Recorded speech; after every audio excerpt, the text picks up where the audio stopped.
पालकांना किंवा शिक्षकांना मुलाचं नेमका करिअर कशात आहे हे फक्त पालक बऱ्याचदा इंटरेस्ट बघतात, पण सोबतच स्कोपही पाहिला पाहिजे.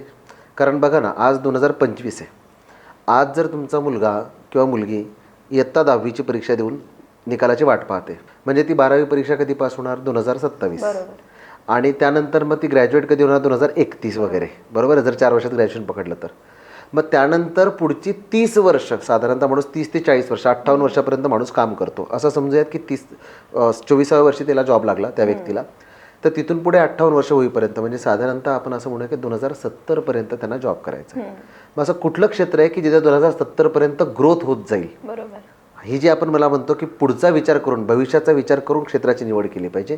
बरेच जण काय करतात की पास्टमध्ये गतकाळात कुठला फील्ड जोरात होती की मेकॅनिकल इंजिनिअरिंग चांगली आहे किंवा बाबा आता या क्षेत्रात अमुक तमुक क्षेत्राला खूप स्कोप चालू आहे सध्या, तर तो भूतकाळाचा विचार झाला. भविष्याचा विचार करून करिअर निवडणं गरजेचं आहे. सो मी तर म्हणेन 2 सर्वात महत्त्वाचे पॅरामीटर, एक इंटरेस्ट आणि दुसरं म्हणजे भविष्याचा विचार करून कुठल्या क्षेत्राला स्कोप आहे त्याचं क्षेत्राबद्दल करिअर निवडावं.